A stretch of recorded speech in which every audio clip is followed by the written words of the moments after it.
Chicago. As you probably know, it was the PCC was created about 20 years ago by Gus Wilhelmi, creator of the foundation, the Safer Foundation, volunteer organization. But it's out there for the purpose of enhancing the opportunities for individuals in the nonprofit space. It is sponsored by Forefront. And if you have some questions about that great organization, which helps in the social justice space and other nonprofit assistance, you can go onto their website. Here is the question that we're going to pose to you, which we would love for you to put into the chat. We will also aggregate those answers and probably send them out to participants afterwards, because I'm sure you'll find some of your colleagues very interesting responses about why we are in this field. So what inspires you to do what you do, and why do you stay in this field? As we all know, it certainly isn't for the money, but whatever your reason for doing that, we would appreciate you putting that in the chat. Very brief on the introductions. I'm Bill, and my last name is pronounced Lynerd, and I work at the Field Museum. I oversee the Planned Giving estate planning program here, as well as serving on the Major Gifts team. And I'm Emily Wagner. I am also at the Field Museum and currently in a Major Gifts officer position. Previously, for the last, 3.5 years, I managed our leadership annual giving program. Okay, great. Thanks very much. So Bill and I went down the rabbit hole in planning for this session. So we're going to talk about how to kind of create an impactful and enduring development program, of course, but we're going to spend some additional time talking about maybe some concepts that are less common in these sorts of conversations, things that you don't necessarily find on the internet if you Google how to create an impactful and enduring program. So we're going to first kind of zoom out before we zoom in and look at just some numbers to provide some context.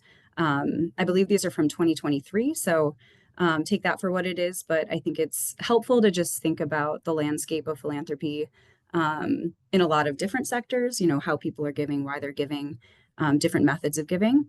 And then we're going to talk a little bit about culture. So, often we're kind of looking with the lens of strategy towards how are we going to build a good donor strategy? How are we bringing money in?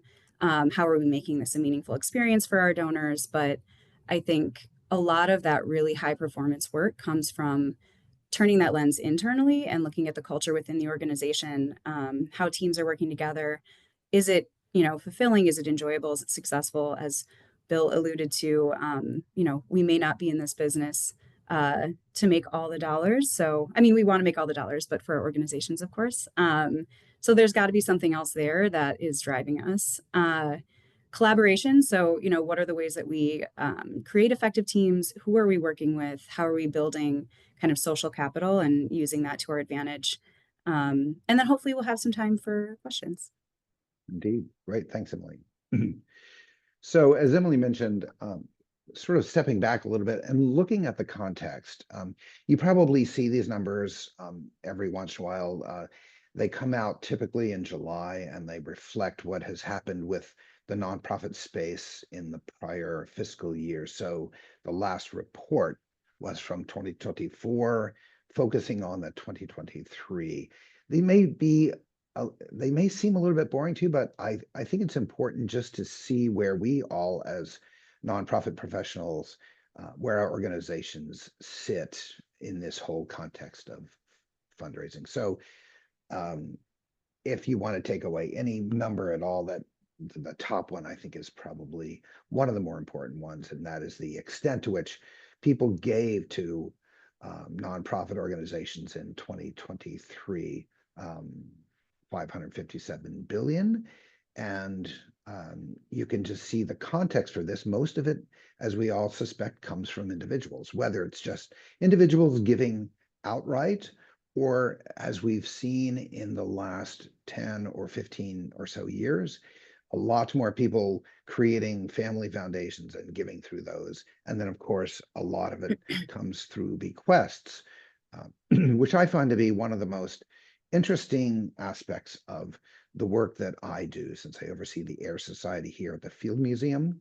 I love every day. There's a surprise every once in a while, people leaving funds to you that you never even knew about. But of course, what typically happens with bequests is that you and I work now, and we work with people to make provision in their estate plans, and then a development officer, two or three in the future, are the ones that actually see that come in on their watch. So we all benefit from the work done by people on our teams in the past.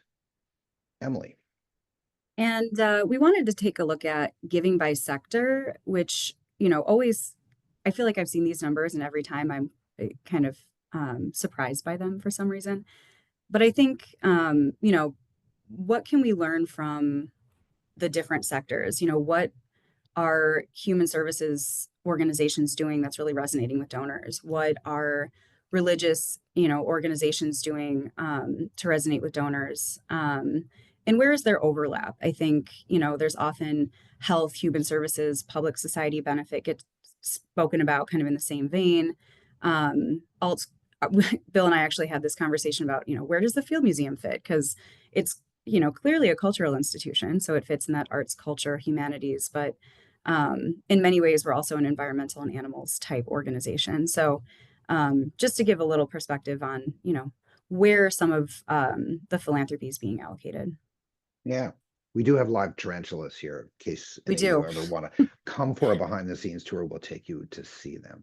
Her name is Rosie. Rosie the pink toad. Um, and just a couple of numbers about how individuals get involved in this. I was not surprised to see that the average gift from what the IRS would consider middle income families was somewhere between $3,000 and $4,000. And if you're interested in what that definition is, I was quite surprised. The IRS defines middle income as somebody between the range of 60,000 and 160,000. So anyway, that's your context. And then you can see where the average charitable donor is age-wise. And these other numbers that how people give.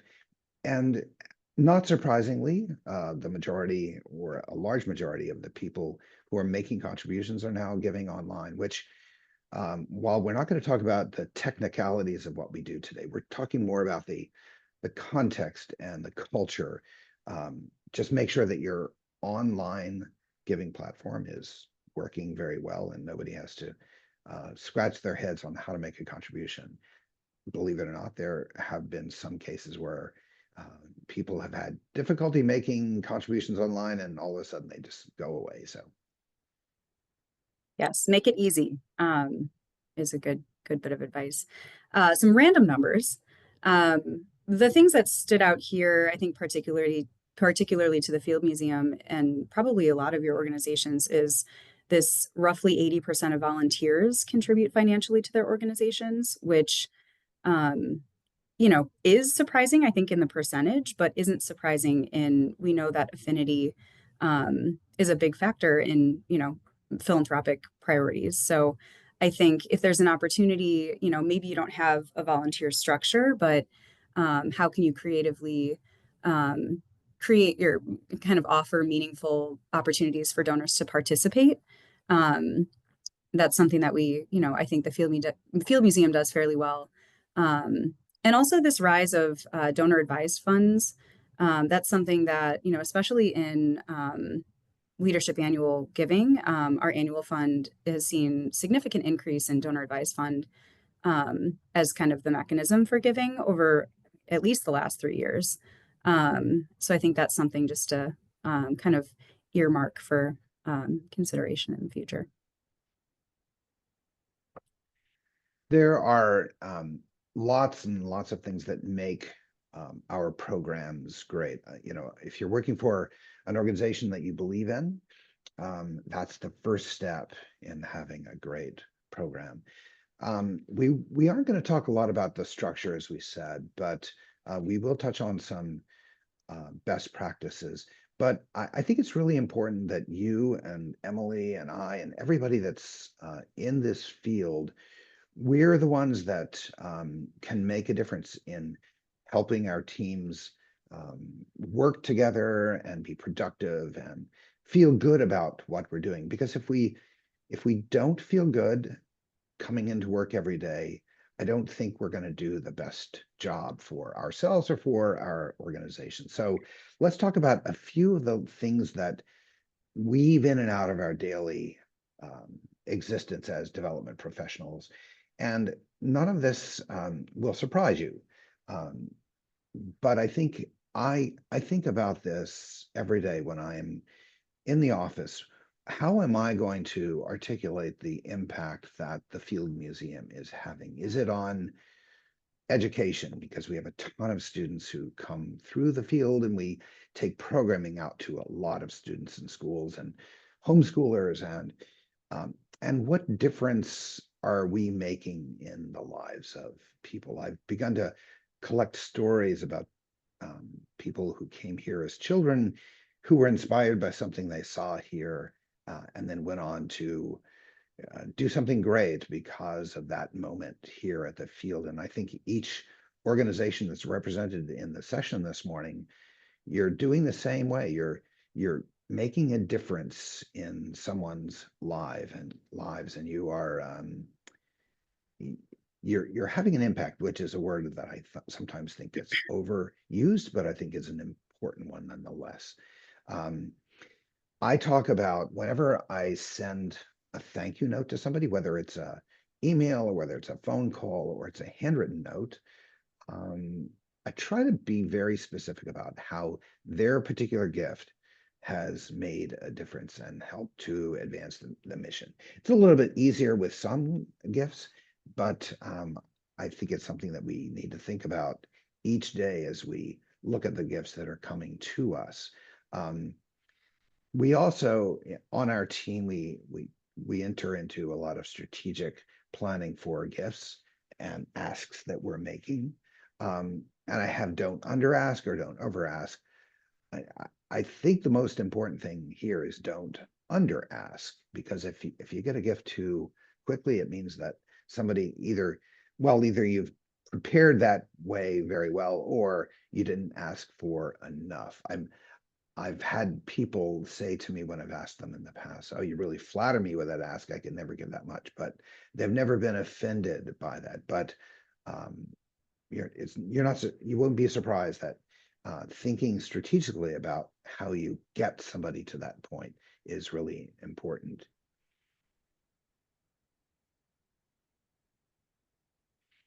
Also, as Emily mentioned earlier, if you give people the opportunity to volunteer, not every organization has that platform for volunteering, but it's really important. And I think it's ultimately important to make sure that you steward the volunteers. We'll talk about stewarding staff in a little bit, but steward the volunteers to make them feel very good about everything that they are doing for you, as you would a gift. Sometimes people don't have the capacity to give as much as others, but they can give you their time, and they need to be made as if that feeling as if that time that they are giving is transformative for you. And then stewardship is a really important thing, whether you're doing it for somebody's support or whether you're doing it for the time that they've given to you. But it was really interesting. I made a contribution last week to the National Veterans Art Museum, and Nicole sent me an email, and this almost put me to tears. She said, "Oh, I see that you made a contribution several years ago in memory of your father. Would you like that to go here?" And the fact that she took the time to go back into the file and pull that out and say that to me, it really stirred me. And I hats off to her for that.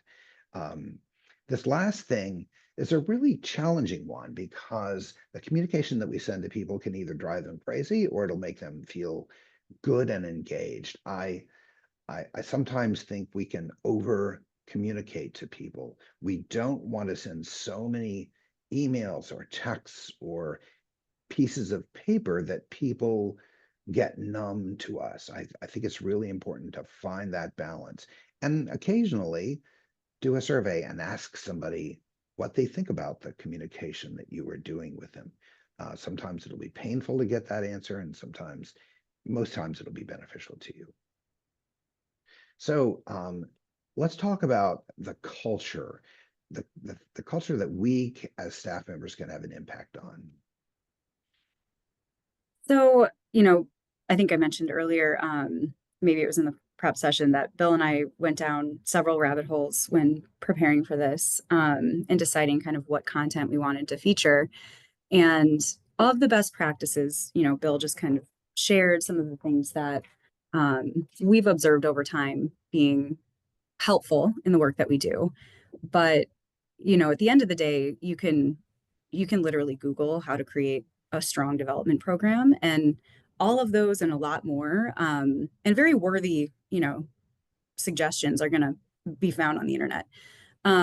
So what are the things that we're not talking about as regularly that really help drive high performance and a fulfilling career, which ultimately ends with hopefully success in the work that you're doing? So, um, you know, one of the things that I've personally experienced and observed as well is if you don't intentionally allow for space and time for that kind of creative process to happen, often you're just kind of in this repetitive habit of kind of chasing deadlines. And that can be, especially when I was working annual giving, we have a robust calendar of events. We have annual fun solicitation letters that need to go out on a calendar.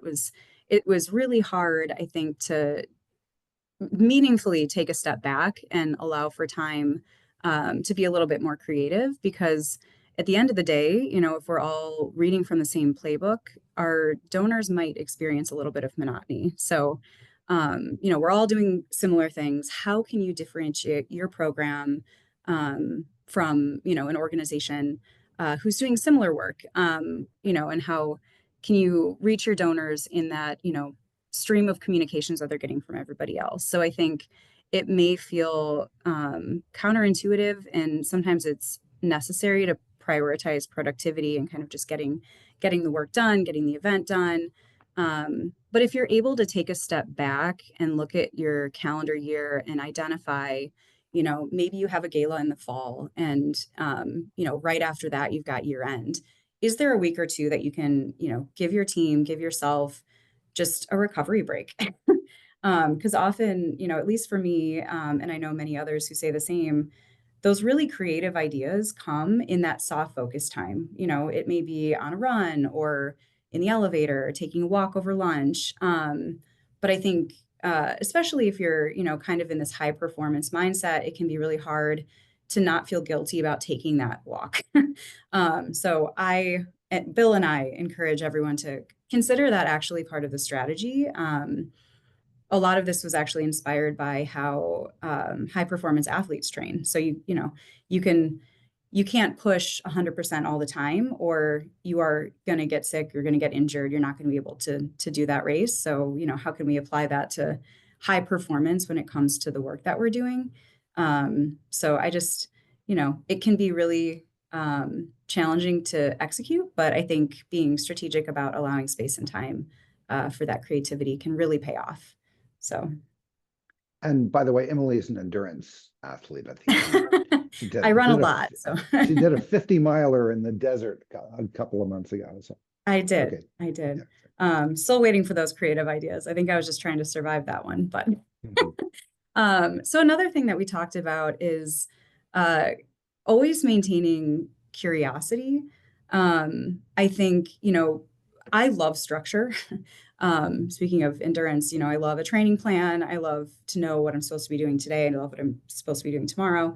But But I think sometimes structure can be its own blind spot in a way. Um, this was fairly apparent kind of. So I, previous to this role, I was with Advocate Charitable Foundation, fundraising for a local hospital, Illinois Masonic. And that was kind of I joined the Field Museum in 2021. So I had this, pre-pandemic healthcare fundraising experience that kind of transitioned into the pandemic. And then I switched roles in kind of mid-pandemic. So when I took the role at the Field Museum, I was trying to learn what worked. And so going back, what was the structure of events that worked before? What were the things that were done before? And nothing before mattered because the world completely changed. So I think sometimes, what works until it doesn't. And the only constant is change. So even if something, it can be really tempting to use a template for what has worked in the past because it saves energy. But sometimes you have to explore, what was the origin of that, the reason that we started doing it this way in the first place. We work in, I think, a field that has pretty high turnover. And so a lot of things can kind of come and go as new talent joins the team, new talent moves up or moves on. So I think always just remaining curious. We do this with donors. So I think it's very natural. We're always, why did that donor make that gift? Why did they renew their support? Why do they continue to increase their support? Why are they volunteering? I think learning about what drives, the donors that are supporting our organizations is a very natural part of our work. So kind of using that skill to think about, maybe how you're doing your work or what you're offering, I think can be pretty beneficial. And so this one I think gets talked about the least, but I think is possibly the most powerful. So I'm very excited to see what everyone put in the chat for why they joined this industry. And I imagine a number of folks who ended up in kind of frontline fundraising roles, major gift roles or stewardship roles where you're interacting with donors, that this is a skill that's really natural to you. And I have a feeling that this industry has an abundance of emotional intelligence. So the ability to read someone, the ability to understand how somebody's feeling based on their body language, what they're saying. And then kind of the broader scale of that is, you're tapping into your organization's social capital. So this is a relationship business. Much of it is. And the relationships go so much beyond donor to organization. I think, in my own experience, and I imagine in all of yours, you're working with the content experts, whatever that iteration is. It could be if you're working in healthcare fundraising, you're talking to physicians or chairs of departments, grateful patients. You're in a university setting, you're talking with professors. Or other academics. We work with curators at the Field Museum, which is one of the best parts of this job. It's so fun to learn about their work and to try to share, the impact of what they're doing with the donors that love to support it. So we're using these skills all the time, but we're often not thinking about them outside of that kind of external view again. How can we flip that internally, and how can our team work better together? How can we lean into somebody's talent and kind of support where they may need a little bit more support? And I think Bill and I will go to this the donor cycle, and I think it's not exclusive to donors. We ask a lot of our key partners. We're asking them to show up to events to help steward donors. We're asking them to do behind the scenes tours. We're asking them to stay late to show folks around after hours. And that's an ask, that's a solicitation of sorts. And so if we're not putting in the additional work to cultivate those relationships, to steward those relationships, I think at the end of the day, those can be some of the most meaningful experiences for your donors to hear directly from the source, I suppose. So if we're not stewarding those relationships and not tapping into that social capital, I think we're really missing out on that really robust network that the whole organization offers to you. And at the end of the day, I think you really want to make everyone involved an ambassador, and even your donors, but your volunteers, your curators, your physicians, your veterinarians, whoever you're working with. So I think it's a lesser talked about skill, but one that I think we're very fortunate to have a lot of in this industry. And I think it's what we do best, so we might as well use it to its full potential. And I think that can look a lot of different ways, but Yeah. yeah. Great. If you joined us after we began the program, you might not have captured the initial question, which is, why are you in this field? What inspires you to go to work every day? Why do you think what you're doing is important? So if you'll take a moment, not only introduce yourself in the chat, but also briefly answer that question. We're going to circle back to that. We've left a fair amount of time at the end to get into some of those conversations about why you are in the field. So take a moment to do that. But we're going to talk now about a couple of things that help to make a program great. Of course, it's the people that do it. Structure is important, but it's really all about the people and how you approach your work. So I throw this into virtually every presentation I do. It's something you've seen before, but it talks about the process for getting principally donors, but also volunteers involved in the work that you're doing there. And I like to say that when you get around to the fourth bullet of stewardship, after somebody has made a contribution to you, if you do that well, they will be in what we call an infinite loop, and they will stay involved with you forever. So that part of the process is really important. So here are some anecdotal things that I think about each day. We do this, but I think we need to constantly pay attention to it. And that is making sure that as you are interacting with somebody, contributors, that you put that information in a database that is easily accessible to people who are your colleagues or people who will be there in the future who can go back to that.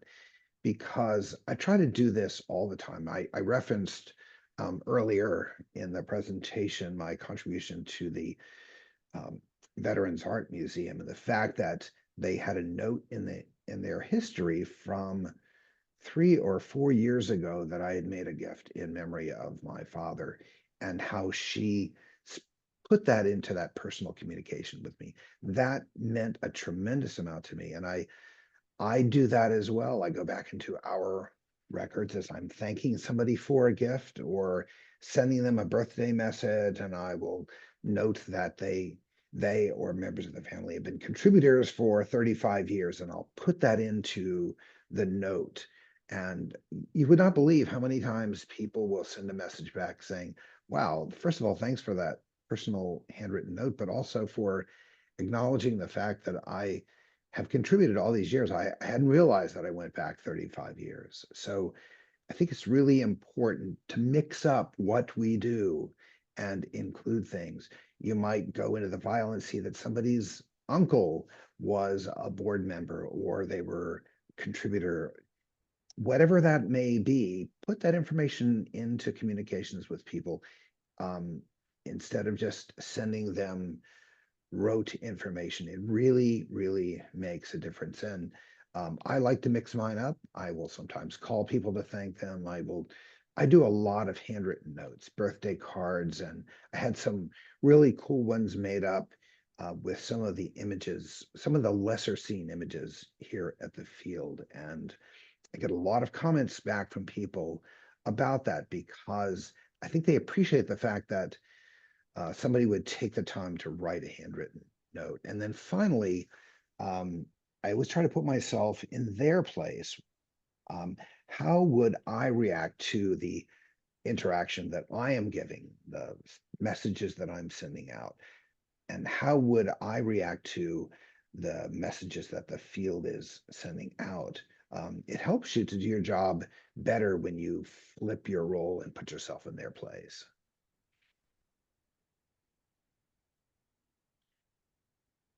And And I this, think, yeah, go ahead, Emily, you can talk about this one. so I think, you know, it does take a team, and we kind of spoke to earlier this idea of flipping the kind of donor life cycle around and considering those that you work with. I think institutional partners can be some of the most powerful partners in, especially the really large solicitations, but certainly for engaging those long-time relationships as well. So one example that I wanted to give was from my time working at Illinois Masonic for Advocate Charitable Foundation. We, like every healthcare system, I think, trying to get grateful patient fundraising right. It's very challenging. And one of the things that we identified right away was that there was this kind of discomfort between the physicians and, us and the patients, and trying to ease that discomfort and say, we're not walking up to patients and asking for money. We're first introducing ourselves and asking patients why they're grateful for their care. And oftentimes those patients are coming directly to us, so it's not like we're out there cold calling patients. It was a very warm kind of environment for that. And so we created this, it was called a gratitude wall, and I don't think it continued, but I think the concept was great. The idea was, throughout the year you could make a donation, or you could just ask for a square. So you didn't have to, but it was encouraged. And you could write, this would be the patient, or the family member, friend of a patient, anyone coming through the hospital. It was in a public space. And they would get, it was this giant mural, and the mural was filled with these magnet squares. And whoever was interested in writing a note of gratitude could write, thank you, Dr. So and so, you saved my life, or, you helped me run again, or whatever. And then on the back, they could be more specific. They could put their information if they were interested.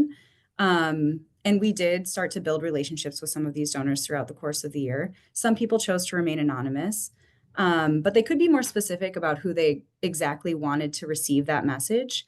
And so through the course of the year, these messages were displayed in a public space that, physicians walked by, doctors or nurses walked by, hospital staff, public, everybody.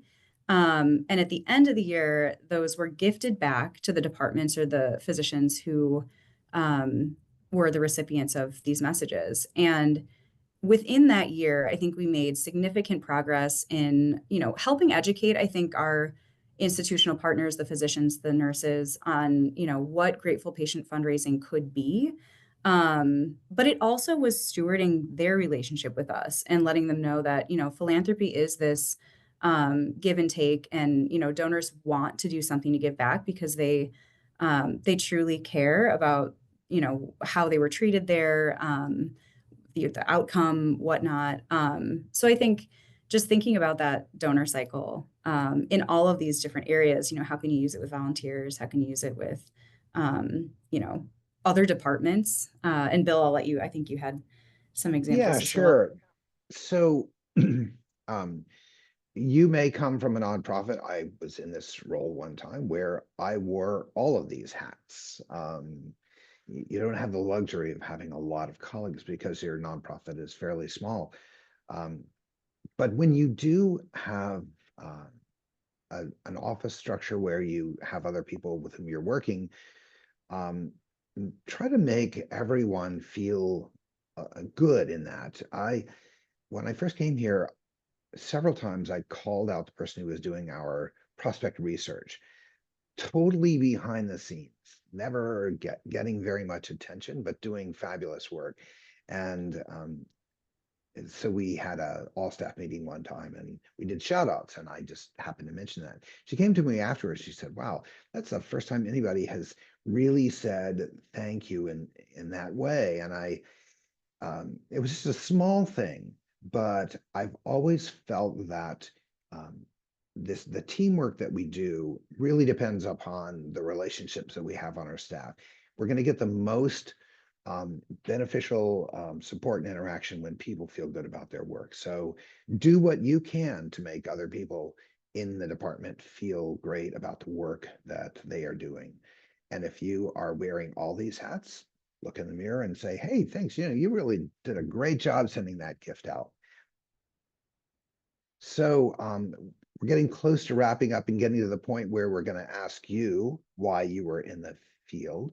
Talked about this, recognizing people on your team, um, celebrate the successes that that we have. I think that's important to step back. A gift comes in, do a shout out for somebody for that gift, ring a bell, or do something that will encourage somebody who had their involvement in that.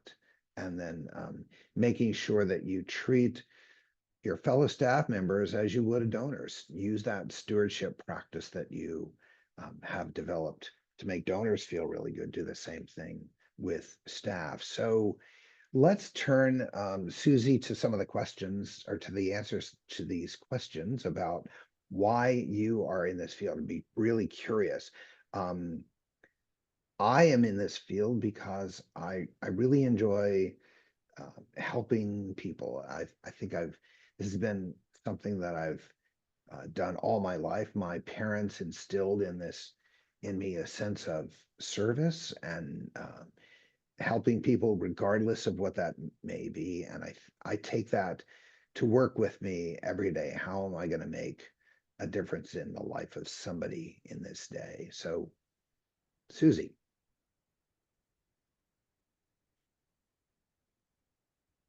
Bill and Emily, thank you so much for everything you've shared. There have been a lot of great answers in the chat, and I'm happy to speak them into the room, but I'd like to invite folks, if you'd like to share your own words, please go ahead and hop in. Yeah. Oh, that would be fabulous. We never do that, so I think it'd be great.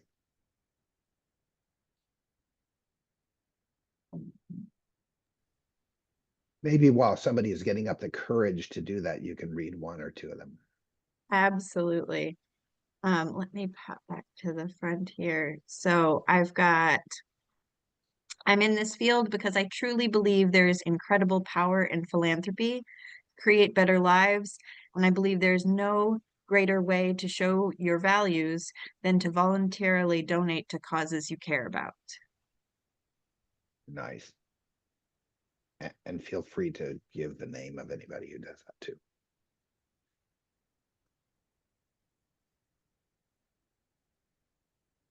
Derek shared that they're with Safe Haven Foundation, and I do this work because I feel it is a larger purpose rather than just raising stock prices, etc. Mhm.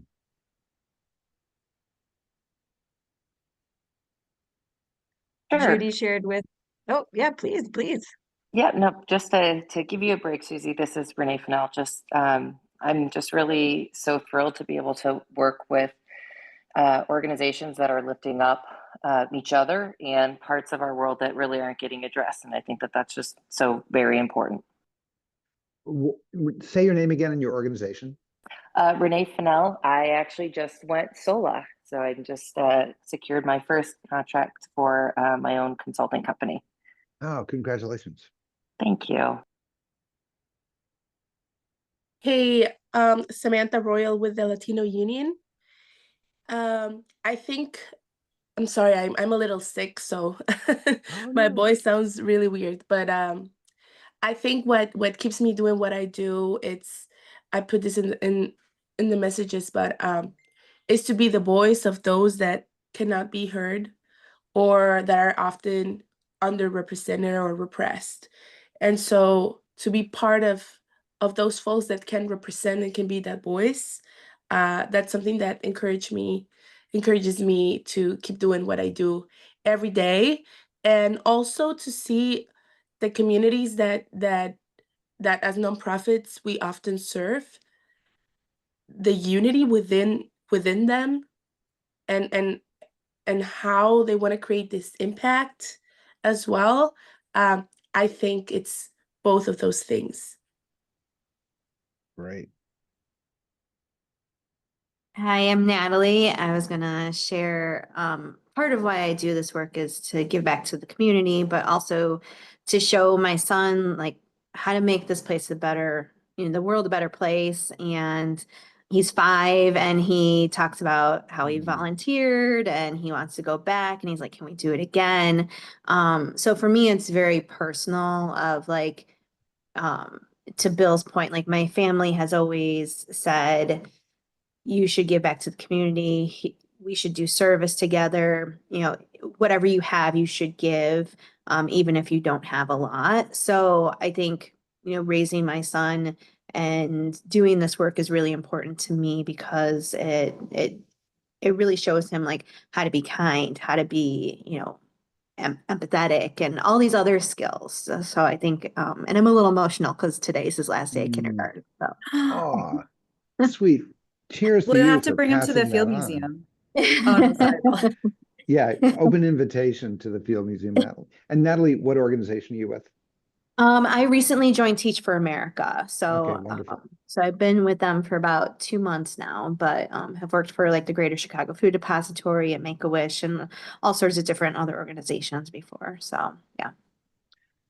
I will interject this. So about 3 weeks ago, I did a behind the scenes tour for a grandfather and his 5-year-old granddaughter who had the most remarkable knowledge of birds I have ever seen for a young person. And this is him and his family passing on to this young lady, very young lady, this love of nature. And she would our curatorial person who was with us would hold up this bird and the grandfather would say, what is that, Natalie? And she said, well, that's the extinct ivory-billed woodpecker, or that is the brown thrush, or I was just blown away. And then that day when she went home to her family, she was telling them all about the tour, and she said yes, and we toured the behind the scenes with one of the museum's owners. And I told my boss later, I'm now one of the owners of the museum. But what stood out to me was just the fact that that family was passing on to her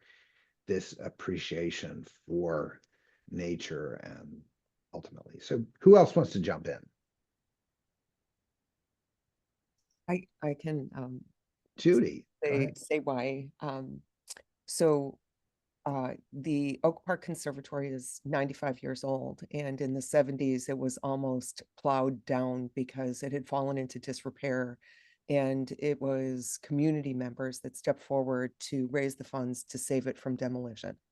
So our community has this history of saving the conservatory, and then later in the 80s, the Friends of the Oak Park Conservatory was formed, and that's the nonprofit that I work for. So we have this amazing treasure in our community. It's very rare to have a conservatory in your own suburban neighborhood.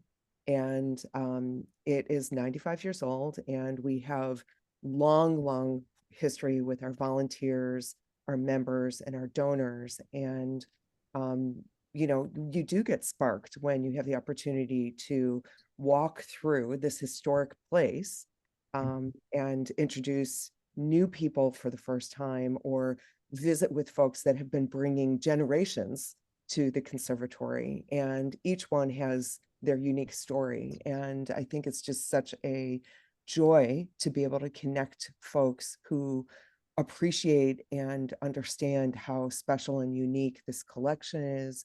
And you've got, everybody has kind of that generational story or this unique tale that ties them back to the conservatory. And it's just a real joy to work with our volunteers, our donors, and we also have members. So really rewarding to support this institution. Thanks, Judy. Hi, I'm Eula Burge, and in my backsack is what got me started. I grew up in public housing, underserved community, very much in need, product of a single mom. And I was able to start a nonprofit. And starting that nonprofit was started with a sadness. My brother succumbed to HIV 20 days after diagnosis. So I'm very committed. And one of my sayings that I love is rent is the service is the rent I pay for living. So for me to be in this space and see all of the different nonprofits and what they do every day to stand in the gap for the social needs is very, very, very important to me. And I've been doing this, I don't know, for the last over 20 years, but the agency I started been in existence for 20 years. And we're smaller, we're Black led, and we have a whole bunch of challenges, but that do not get in the way. And when you talked about the Field Foundation, I was blessed to have an adjunct professor that was from the Field Foundation. So I just think, I mean, life is ever moving, and I'm just grateful to be on the call today and share. Thanks very much, Eula.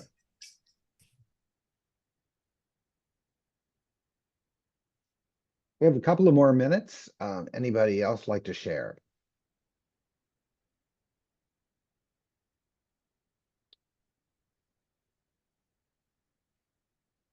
Sure, I'll share.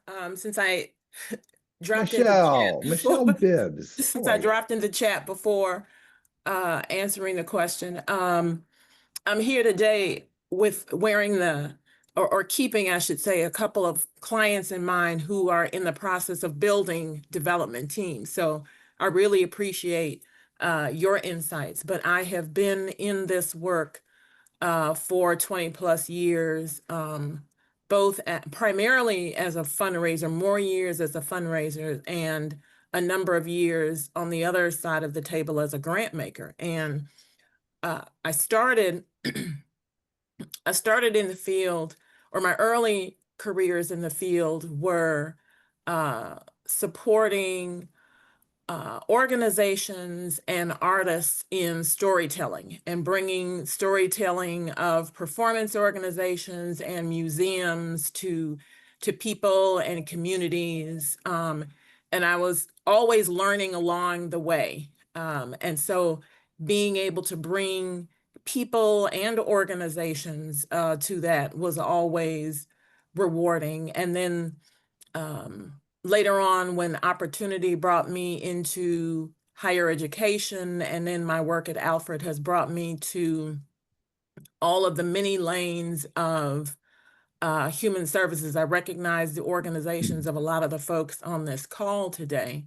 It is elevating those communities. And I really appreciated what Eula just said a few minutes ago, because I remember those words about service being the rent you pay for living coming from an organization leader who was wearing her volunteer hat, speaking to those of us who were joining the board of a different organization, not hers, but another.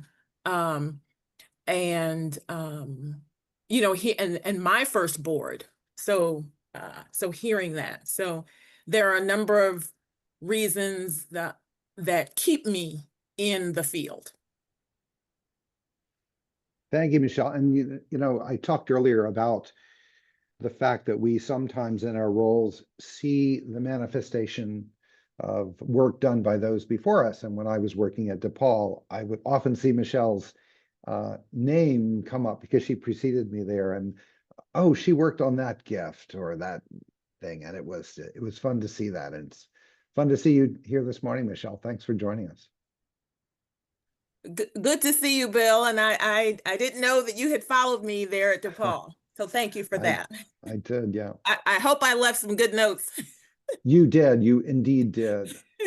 Well, before we close this out and I give you a preview of what's coming up next, is anybody else interested in sharing?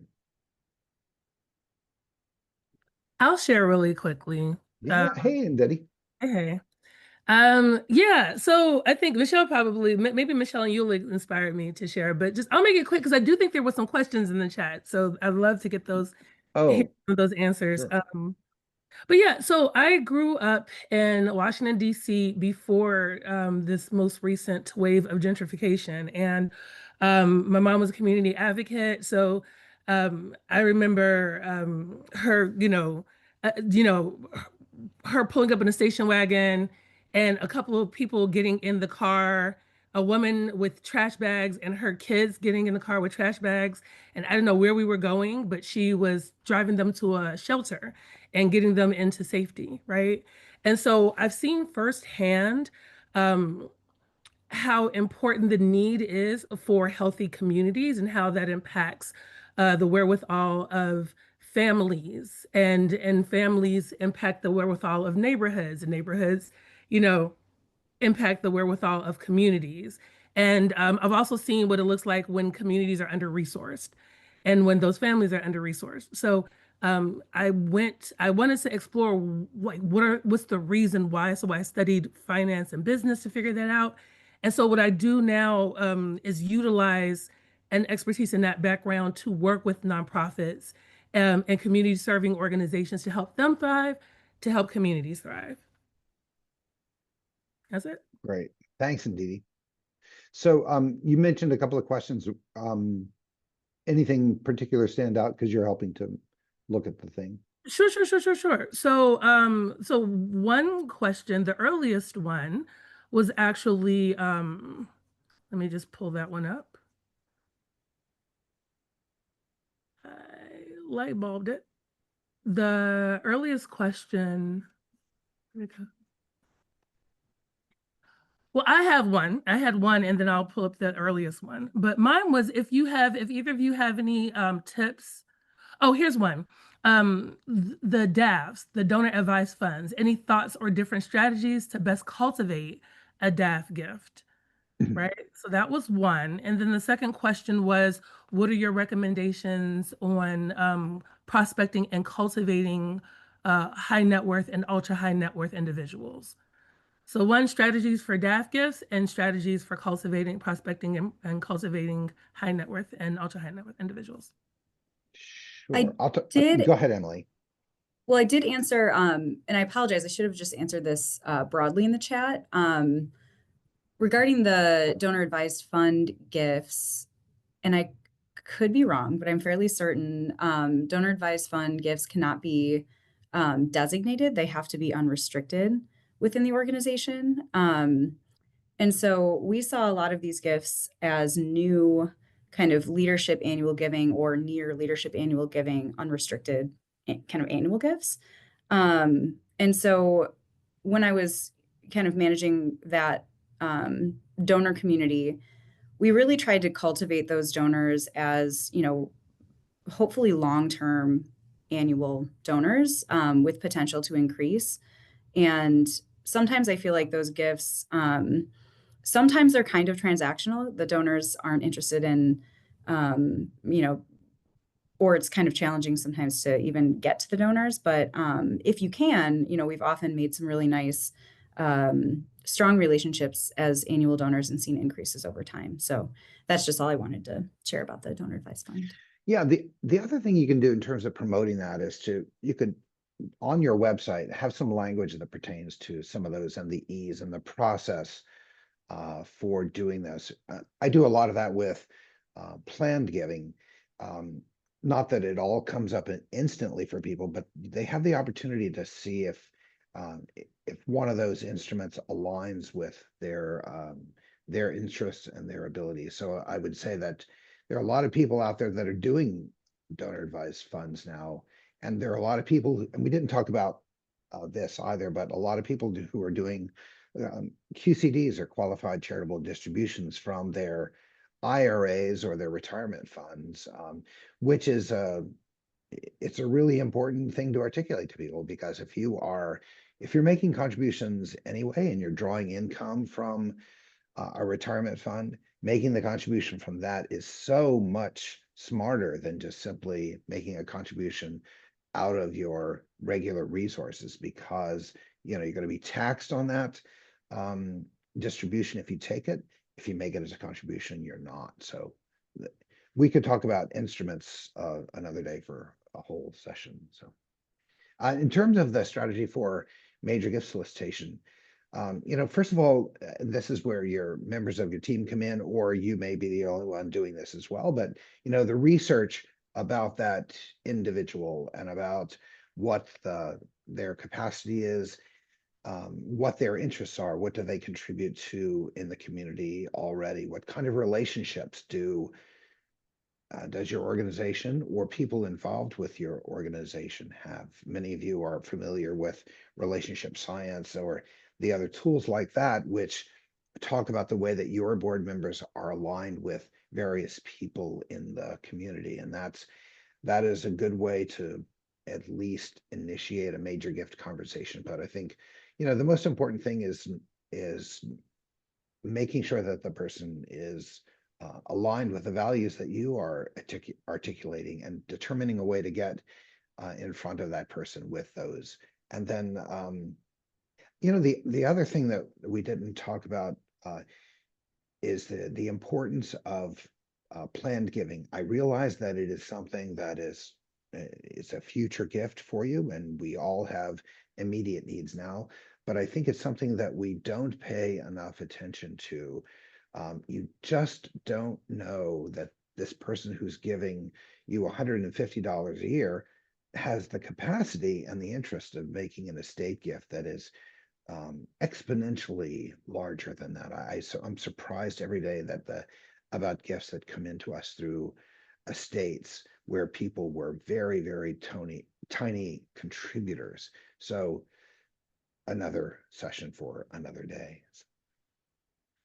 I want to be respectful of your time. It's 10 o'clock. We're happy to hang here for a little while longer, but we also want to let you go off and do your jobs. But what other questions might there be? I got a question privately in the chat, and it's one that we get at Forefront all the time. Emily and Bill, do you have any advice for acquiring new donors? Go ahead, Emily. I'll Or let I you should start. say, what's your top advice? Because I'm sure you Yeah. have lots. I mean, I think the best answer will be very specific to your institution and your donor pipeline and kind of who you're working with. But I do think this kind of goes back to that, social capital, your organization itself, and the relationships that tie to your organization. So I think this also kind of answers, or was one of the answers to how do you cultivate kind of significant donors, high capacity donors.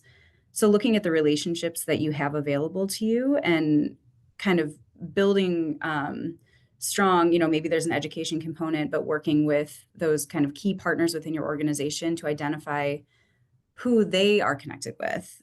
So that may be, physician to patient, that may be,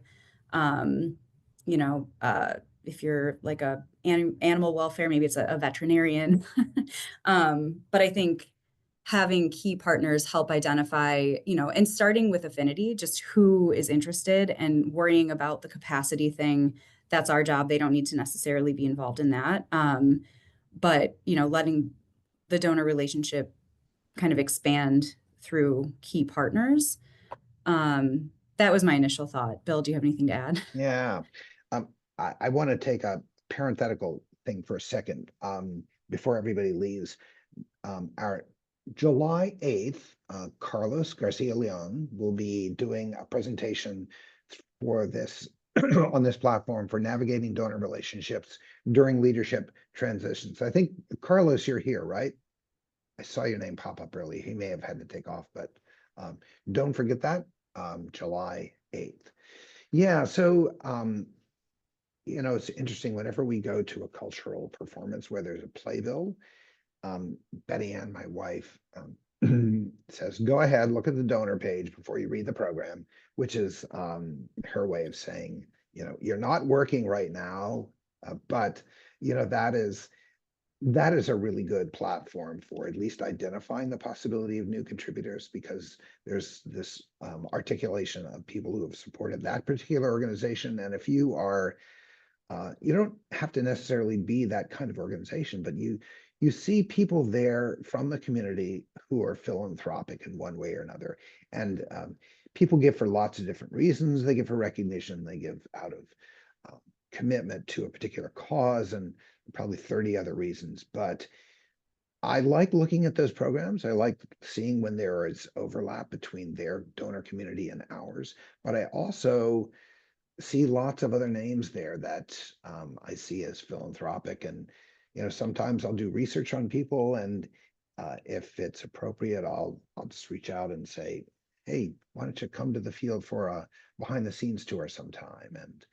And but I think, as Emily mentioned, relationships with other contributors that's often the best way of identifying and moving major gift individuals along. Other questions?